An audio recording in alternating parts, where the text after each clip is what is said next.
जब इंडिया और पाकिस्तान का क्लैश हुआ तो प्रेसिडेंट ट्रंप ने उस वक्त भी उस सारे प्रोसेस को न्यूट्रलाइज किया और दुनिया पूरी ने कहा कि पाकिस्तानी अफवाज ने साबित किया कि इनसे बेहतरीन फौज शायद दुनिया के अंदर नहीं है। एकदम से वो जो शिफ्ट आया है कि जहाँ पे कतर भी जो है वो पाकिस्तान की तरफ देख रहा है, सऊदी अरब ने पाकिस्तान की तरफ देखना शुरू कर दिया। बांग्लादेश जो हमारा बिछड़ा हुआ भाई है, तो आपने कुछ फुटेजेस देखे होंगे जिसमें ट्रंप की बॉडी लैंग्वेज बहुत पॉजिटिव थी। कारगिल की जंग के दौरान इंडियन फौज के जो आर्मी थे वो साबुन वाला पानी पी के अस्पतालों में जाके लेट गए थे कि जंग ना लड़नी पड़े। किसी भी चीज को जो है वो फॉल्स नैरेटिव नहीं दिया था। हमारे चाइना के साथ भी बहुत अच्छे ताल्लुकात हैं, हमारे रशिया के साथ भी बहुत अच्छे ताल्लुकात हैं, हमारे अमेरिका के साथ भी बहुत अच्छे ताल्लुकात हैं। फौरन ही हमने ईरान वॉर देखी, हमने ये भी देखा वहाँ तशक्कुर पाकिस्तान के नारे लगे। फील्ड मार्शल साहब को बाकायदा बुलाना, एक मेन्यू का जारी होना जिसके अंदर सारे वो हलाल और पाकिस्तानी और देसी खानों का एक प्रॉपर जो है वो मेन्यू दिया गया।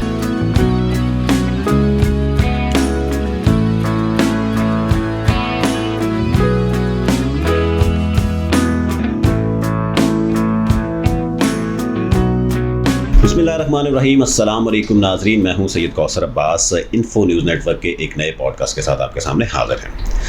नाज़रीन, पाकिस्तान को हमने देखा कि 10 मई से लेके आज तक पाकिस्तान पाकिस्तान पाकिस्तान, दुनिया भर में पाकिस्तान पाकिस्तान और पाकिस्तान हो रहा है। चाहे वो बात करें हम रशियन ब्लॉक की या चाइनीज़ ब्लॉक की, वहाँ पर भी हमें पाकिस्तान पाकिस्तान पाकिस्तान होता नज़र आता है। चाहे वो हम बात करें यूएई या सऊदी ब्लॉक की, तो वहाँ के ऊपर भी हमें पाकिस्तान पाकिस्तान और पाकिस्तान होता हुआ नज़र आता है। और चाहे हम बात करें जिसको एक सुपर पावर के तौर पर कंसिडर किया जाता है दुनिया के अंदर, यूएस को या अमेरिका को, वहाँ पर भी हम देख रहे हैं कि पाकिस्तान पाकिस्तान और पाकिस्तान के नारे लग रहे हैं।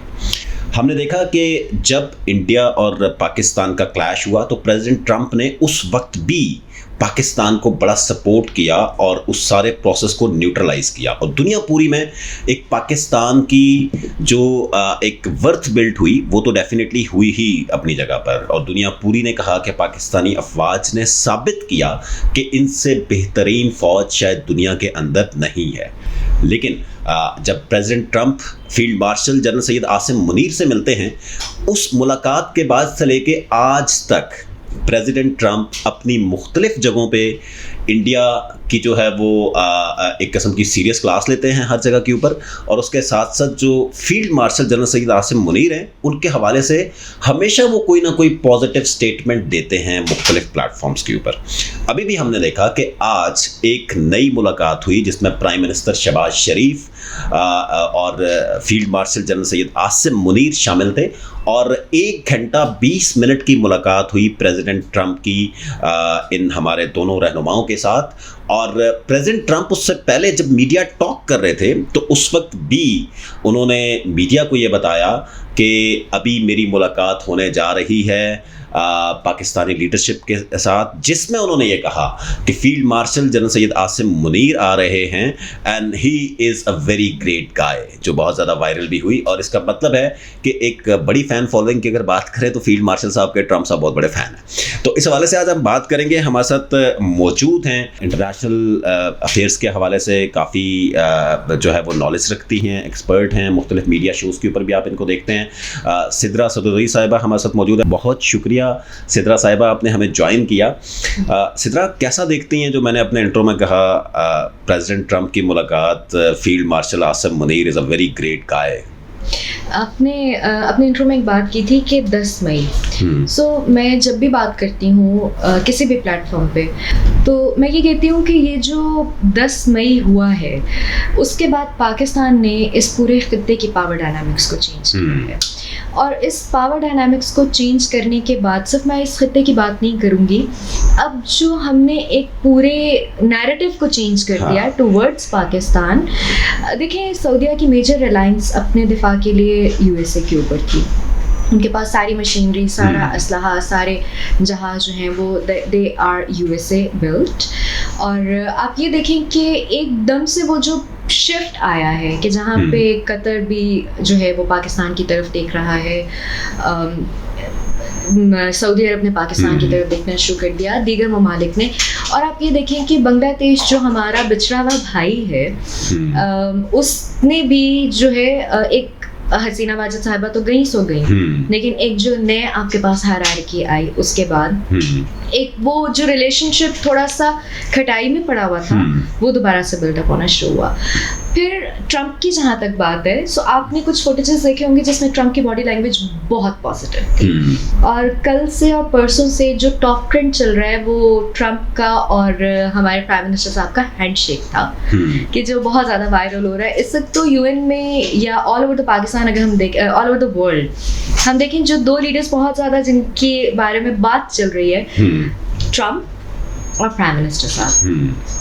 फिर उसके बाद आप ये देखें कि फील्ड मार्शल को बाकायदा तौर पे इनवाइट करके बुलाना इस सारी असेंबली से पहले, इस पूरे इजलास से पहले फील्ड मार्शल साहब को बाकायदा बुलाना, एक मेन्यू का जारी होना जिसके अंदर सारे वो हलाल और पाकिस्तानी और देसी खानों का एक प्रॉपर जो है वो मेन्यू दिया गया था। फिर आप ये देखें कि उनकी मुलाकात होने से भी पहले जो उनके बारे में एक नैरेटिव आया था ट्रम्प की तरफ से कि he is a great leader and I am going to meet 2 great leaders. अब वो चाहे आर्म फोर्सेस को लीड कर रहे हैं या वो पाकिस्तानी नेशन को लीड कर रहे हैं। सो और ये शहबाज शरीफ साहब के साथ 1-on-1 पहली मुलाकात है, इससे पहले उनकी शहबाज शरीफ साहब के साथ 1-on-1 मुलाकात नहीं हुई। सो एक इतना बड़ा जो है वो नैरेटिव बिल्डिंग या नैरेटिव का चेंज होना। अच्छा, फिर इसके अलावा मैं एक बात करूँगी कि जब आपने अभी जिक्र किया था इंडो पाक वॉर में मीडिएटर के रोल के ऊपर, आप ये देखें कि जब मीडिएशन की बात हुई थी तो पाकिस्तान ने कैटेगोरिकली इस चीज़ को एक्सेप्ट किया था कि yes he intervened, he mediated, और एक बहुत बड़ा हाथ है। फिर जब हम बात करते हैं अपने बदबख्त पड़ोसियों की, तो वहाँ पे उन लोगों के मोदी की तरफ से एक ख़ास तौर पे स्टेटमेंट है कि नहीं, ट्रम्प का कोई इसके अंदर रोल नहीं है। वहाँ पे आप ये देखिए कि उनकी असेंबलीज़ के अंदर राहुल गांधी साहब ने डिफरेंट पार्लियामेंटेरियंस ने उठ के ये बात की थी कि आप अगर कहते हैं कि जी ट्रम्प का कोई रोल नहीं है तो असेंबली के इस फ्लोर पे खड़े होकर बात कर दें, मुकर जाएं, ठीक है, अपनी ही ज़बान में बोल दें कि ट्रम्प ने जंग नहीं रुकवाई। सो माशाल्लाह से सब जो दुर्गत बन रही है वहाँ पे, मैं आज देख रही थी कि फार्मास्यूटिकल्स के ऊपर 100% टैरिफ लगा दिया है ट्रम्प ने, इंडियन फार्मास्यूटिकल्स के ऊपर 50% तो बाकी मसनूआत के ऊपर इनकी टैरिफ लगा हुआ ही था। और जिस तरीके से वीज़ा पॉलिसीज़ को इतना टाइटन अप किया है, BH1 वीज़ा का भी जो एग्जैक्टली BH1 वीज़ा की मैं बात कर रही हूँ कि इतना टाइटन अप कर दिया है कि अब वहाँ पे जो रह रहे हैं इंडियंस उनको भी वापस आना पड़ेगा, because it's not about hundreds of dollars, it's about thousands of dollars जो हमारी इकोनॉमी में भी करोड़ों की तरफ जाते हैं, उनकी इकोनॉमी में भी लाखों करोड़ों बन रहे हैं। फिर उसके अलावा जो डिफरेंट कंपनीज हैं, गूगल हो गया या बड़ी कंपनीज हो गई, वहाँ पे भी इंडियंस को जॉब करने पे बैन लग गया है, उन्होंने अपने सेटअप्स ही वहाँ से उठा लिए हैं।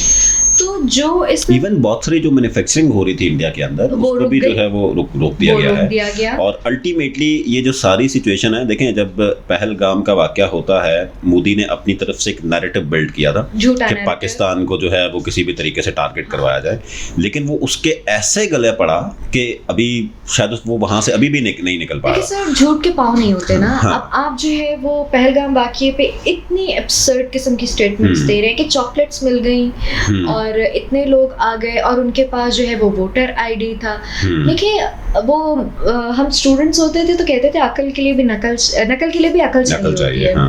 तो झूठ के लिए और इस किस्म के झूठ के लिए कि जो आप इंटरनेशनल लेवल पे बेचना चाह रहे हैं, तो उसके लिए तो आपको बहुत ज़्यादा विजिलेंट होना चाहिए। आप असेंबली के फ्लोर्स पे खड़े हुए कह रहे हैं हमें वोटर नंबर मिल गया, वोटर आईडी मिल गया। खुदा के बंदो थोड़ा सा रिसर्च कर लो कि हमारे पास वोटर नंबर है क्या, चॉकलेट्स मिल गए। आई मीन जब आप बात करते हैं कॉन्क्रीट प्रूफ या एविडेंस की, तो आप क्या बताएंगे आईसीजे में जाके, क्या बताएंगे कि हमारे पास चॉकलेट्स मिली हैं Pakistani? It was a complete. अच्छा, अभी एक हमने ये सारी एपिसोड ज़ाहिर इससे पहले देखी कि पाकिस्तानी माशाल्लाह से एयरफोर्स ने जो राफेल की जिस तरह दुर्गत बनाई और जिस तरीके से उनके साथ वो ऐसे किया कि जैसे पता नहीं वो इंडियन कागज़ के जहाज़ उड़ा रहे हैं और पाकिस्तान यहाँ से असली उड़ा रहा है, ठीक है, इस तरह की जो सिचुएशन बनी। और उसमें पहले तो वो भी नहीं एक्सेप्ट कर रहे थे कि हमारे इतने जहाज़ गिरे हैं, अब तो जगहों जगहों पे अब तो हर जगह पे ये बाकायदा सबूत आ चुके हैं। अभी एक खबर ये भी आई है कि इंडिया जो है वो कोई 19 खरब और 74 अरब के 97 नए जंगी तैयारे खरीद रहा है। आज बिग 21 ने रिटायर कर दिए। तो अगर वो ये वाली, इसका मतलब है कि एक तो वो ऑलरेडी एक्सपीरियंस कर चुका है जो फेल हो चुका है, और इवन जो राफेल कंपनी जो स्पेशली फ्रेंच की तरफ से भी इस पे बड़ी इंडिया के साथ जो है वो एक किस्म की दुर्गत बनाई उनकी कि भाई ये क्या तुमने किया हमारे साथ। हाँ, तो अभी इसको आप कैसे देखती हैं कि ये अगेन 97 नए जेट्स खरीदने जा रहे हैं, तो क्या मतलब इसमें कुछ नई चीज़ लेके आएंगे? मुझे एक बात बताएं, घोड़े की रेस में शर्त घोड़े पे लगती है कि जॉकी पे। सो आप जो है, it's not the car, it's the driver. Exactly, it's not the gun, it's the man behind the gun. तो आप वो वाली देखिए, जंगें सिर्फ हथियारों से तो नहीं लड़ी जाती, सिर्फ हथियारों से तो नहीं जीती जाती जंगें। मुझे वो टाइम भी मैंने जिसके बारे में पढ़ा और सुना है कि कारगिल की जंग के दौरान इंडियन फौज के जो आर्मी थे वो साबुन वाला पानी पी के अस्पतालों में जाके लेट गए थे कि जंग ना लड़नी पड़े, ठीक है, कि उससे वो बीमार हुए और जाके वो अस्पताल में दे वर एडमिटेड थे। वो एक केबीसी का आ रहा था कि वो एक सिक्का था, मुझे गोली लगी, मुझे ये हुआ। आप कहाँ किस किस लेवल पे हम लोगों को हरा सकते हैं। मैं हमेशा एक बात करती हूँ कि इस कौम का हर बच्चा और हर नौजवान, हर बुजुर्ग एक सिपाही है, चाहे वो फौज की यूनिफॉर्म में है या नहीं है। सो आपने, इट्स जस्ट लाइक कि it's not the gun, it's all about the man. आप जो है वो खरीद लें, आप 97 क्या 197 खरीद लें, तो क्या आप उस जज्बे को शिकस्त दे सकते हैं? या आप उस एमएम आलम की मिसाल ले लें, या आप जो है उस वक्त पाकिस्तान की इकोनॉमी भी उतनी स्ट्रांग नहीं थी, उस वक्त भी हमारे पास जो है वो उतनी जिसको कहते हैं नई टेक्नोलॉजी, अब तो स्टेल्थ प्लेन्स है हमारे पास, डिफरेंट टेक्नोलॉजिकल हमारे पास जो है वो एडवांसमेंट हो चुकी है। अच्छा, being a student of international relations, या आप इन चीज़ों पे बड़ी नज़र रखती हैं, मुझे एक चीज़ बताएं, keeping in view the whole scenario, जो इंटरनली भी पाकिस्तान को बड़े सीरियस इश्यूज थे, जो internal political instability, economic instability, बड़े मसाइल हमें देखने को नज़र आए पिछले 2 सालों के अंदर, स्पेशली एक्सटर्नली भी हमारे बलूचिस्तान के अंदर जो इंसर्जेंसी क्रिएट करने की कोशिश की जा रही है, स्टिल की जा रही है, उसमें भी क्लियरली हमारे पास ये सबूत आ चुके हैं कि उसमें भारत उसके अंदर डायरेक्टली इन्वॉल्व है, पाकिस्तान के अमन को सबूताज करने के हवाले से। इस सारी सिचुएशन को अगर देखा जाए, आफ्टर 10th मई पाकिस्तान का कद इतना बड़ा हो जाता है कि जो दुनिया में पाकिस्तान का इम्प्रेशन, और एक जो ब्रेन ड्रेन की बात भी हमारी कुछ सियासी जमातें करती थी पिछले 2 साल के अंदर स्पेशली, कि जी दुनिया में पाकिस्तान जो है वो बदनाम हो रहा है और इस तरह की चीज़ें, वो कॉन्सेप्ट शायद टोटली उल्टा हो गया। और आज पाकिस्तानी शायद एयरपोर्ट पे भी ज़्यादा होगा तो बड़ा हो गया ना, जो सीना तान के वहाँ से गुजरता है। चाइना वाले ब्लॉक को आप देख लें, शंघाई कॉन्फ्रेंस होती है, आपने सारी सिचुएशन देखी, आपने स्ट्रेटेजिक एग्रीमेंट अभी सऊदीया के साथ देखा, आपने अभी ट्रंप के साथ जो इंगेजमेंट हमारी चल रही है उसको आपने देखा। हाउ डू यू सी कि मोदी की सियासत इस सारी सिचुएशन के बाद दफन हो रही है, दफन हो चुकी है, या मतलब अभी क्या इज इट स्टिल पॉसिबल कि अवाम उसको किसी भी तरह से सपोर्ट करती होगी? I don't think so. देखिए, बिहार के इलेक्शन आने थे और बिहार के इलेक्शंस के लिए ये सारा तुरफा तमाशा जो है वो क्रिएट किया गया। तो ये एक चाय वाले की तरफ से इन पॉलिसीज को देखिए, आपकी पॉलिटिक्स, आपके सफारती महाज, आपके इंटरनल इश्यूज, ये सारी वो चीज़ें हैं कि जिनको अपनी अपनी जगहों पे रखने की ज़रूरत होती है। हमने ना सिर्फ जंग को जीता है, बल्कि हमारी जो सफारती महाज पे कामयाबियाँ हैं, आप उनको देख लीजिए कि हमें उनके ऊपर कितनी ज़्यादा अल्हम्दुलिल्लाह फ़तह और जीत मिली है। जब मोदी ने सफारती महाजों पे बहुत सारे लोगों को भेजा, अफ्रीका भेज दिया, युगांडा भेज दिया, इधर भेजा उधर भेजा, तो वहाँ पे जाके उन लोगों को ये याद नहीं आया कि उन्होंने पाकिस्तान के जहाज़ मार के रहे थे। ठीक है, उनको 3.5 महीने के बाद ये बात याद आती है कि भाई हमने इनके 5 जहाज़ गिराए थे। यानी वो मुक्का उनको याद आता है जो लड़ाई के 3 महीने के बाद है, तो वो मुक्का उनके अपने मुंह पे पड़ गया। ठीक है, उनको मारने की भी जरूरत नहीं पड़ी, उनको दुनिया में अपने मुंह पे पड़ गया। उनके इंटरनली बहुत सारी वॉइसेस थी जो, और इंटरनेशनली जो हमारे पास बहुत प्रोमिनेंट मीडिया पर्सन्स हैं, उनकी तरफ से ये बात थी कि यहाँ पे लड़ाई खत्म है, हमने बताया 6-0। आप लोग 3.5 महीने के बाद कह रहे हैं जी कि हमने उनके 5 जहाज मार के लाए थे। सबूतों की बात जहाँ पर आई थी तो आप देखें कि पूरे टेल नंबर्स जो हैं वो शाया हो चुके हैं, पूरी दुनिया ने इस चीज़ को देख लिया। फिर सफारती तौर पे जो सफारती महाज पे हमारी एक बहुत बड़ी जीत है, बहुत बड़ी कामयाबी है। क्यों? क्योंकि ये हक की जीत है, ये हक की कामयाबी है। हमने हर चीज़ को ट्रांसपेरेंसी में रखा था, हमने किसी भी चीज़ को जो है वो फॉल्स नैरेटिव नहीं दिया था। हमारे चाइना के साथ भी बहुत अच्छे ताल्लुकात हैं, हमारे रशिया के साथ भी बहुत अच्छे ताल्लुकात हैं, हमारे अमेरिका के साथ भी बहुत अच्छे ताल्लुकात हैं, हमारे ऑब्वियसली अरब कंट्रीज़ हैं या जितने भी मुस्लिम कंट्रीज़ हैं। कि आप ये देखें कि टर्की की तरफ से जो है वो हमें नेवल फोर्सेस का आना, अज़रबैजान का खुला ये कहना कि हम आपके साथ हैं जिस भी तरीके से हो सकता है, बांग्लादेश के फोर्सेस का हाई अलर्ट पर जाना। तो ये ईरान अगेन आप ये देखें कि फौरन ही हमने ईरान वॉर देखी, हमने ये भी देखा वहाँ तशक्कुर और पाकिस्तान के नारे लगे। तो जब हमने एक बहुत क्लियर कट मैसेज पूरी दुनिया को ये दिया कि हमें सिर्फ अपनी हिफाजत करनी नहीं आती, हमें उनकी भी हिफाजत करनी आती है जो हमारे साथ है और जो हमारे भाई हैं। सो आप ये देखें कि इस पूरे खित्ते में तो मोदी अकेला हो गया।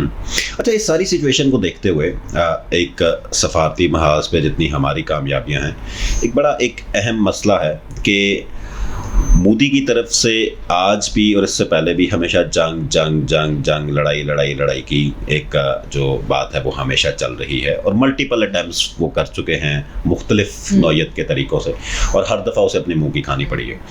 प्रेसिडेंट ट्रंप ने जब से वो आए हैं उन्होंने कोशिश की कि भाई पीस बिल्डिंग की तरफ जाए, लोग निगोसिएशन की तरफ आएँ, ट्रेड प्रमोशन की तरफ आएँ, बायलैटरल रिलेशनशिप्स बिल्ड हों, ट्रेड को प्रमोट किया जाए। और जाहिर है जब ह्यूमन डेवलपमेंट की हम बात करते हैं तो दुनिया पूरी में अगर ट्रेड डेवलपमेंट होगी तो ह्यूमन डेवलपमेंट होगी। वही पैसा अगर आप जंग के ऊपर ज़ाया कर देंगे, लोगों की जानों को, तो उसका बेनिफिट नहीं लेंगे। हाउ डू यू सी कि प्रेसिडेंट ट्रंप का रोल जो एक पीस प्रमोटर हैं, क्या ये इसी तरह कंटिन्यू रहेगा and he will be like, जैसे एक बात बहुत चल रही है नोबेल प्राइज की भी, कोई इस तरह की सिचुएशन बिल्ड होने जा रही है? थाईलैंड और कंबोडिया की वॉर को भी उठा के देखें कि वो भी ट्रंप ने बंद करवाई, ऐसा ही है, रुकवाई। ठीक है, रशिया यूक्रेन में भी ट्रंप का एक पॉजिटिव किरदार एग्जैक्टली, इंडिया पाकिस्तान में ऑब्वियसली रहा है। सो आप ये देखें कि जंगों का इख्तिताम कहाँ पे होता है? जंगों के 2 एंड्स होते हैं, एक एंड तबाही होती है और जंग का दूसरा एंड जो है वो निगोसिएशन टेबल है। तो जब आपने अल्टीमेटली आना ही निगोसिएशन टेबल पे है तो हम उससे जो पहला स्टेप है उसको बहुत इजीली अवॉइड कर सकते हैं, because at the end 2 nations or maybe 3 nations, when they mediate, they will sit on the negotiation table and then they will end the war.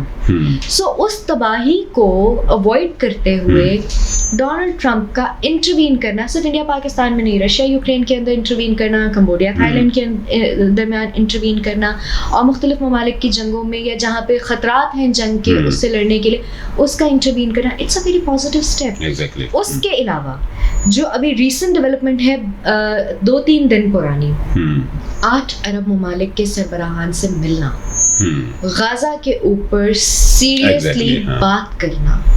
We all know and everybody is a witness कि Israel के साथ USA के बहुत close relationship है, and there are multiple reasons for that. One reason is कि जहाँ जो angelic Christians हैं और जो इजराइल लॉबी है जो कि ट्रंप का वोट बैंक है इन USA, वो ट्रंप का काफ़ी स्ट्रॉन्ग वोट बैंक है। बट अगेन जहाँ पे ह्यूमन राइट्स की वायलेशन हो रही है, जहाँ पे जीनोसाइड अटेम्प्ट्स हो रही हैं, अगेन 8 मुल्कों के सरबराहान के साथ मिलना और उनके साथ मिल, इंडोनेशिया ने तो कहा है ना कि हम अपने फौजी भेजने के लिए तैयार है, we need a okay signal, आप हमें कहें हम आज अपने फौजी भेजेंगे। तो आपको क्या लगता है बाकी मुल्क रह जाएंगे? लेकिन अगेन उस फौज को भेजने से पहले निगोशिएट करना, लोगों से मिलना और एक जो है वो पुरअमन रास्ता निकालना गाजा के लिए, तो it's a very healthy and a very positive step. Exactly. जी, बहुत शुक्रिया जी सिद्रा, आपके हमारे साथ मौजूद थी। मज़ीद पॉडकास्ट को भी आपको ज़हमत दिया करेंगे हम इस तरह की डिस्कशंस के लिए। नाज़रीन, देखते रहिए इन्फो न्यूज़ नेटवर्क।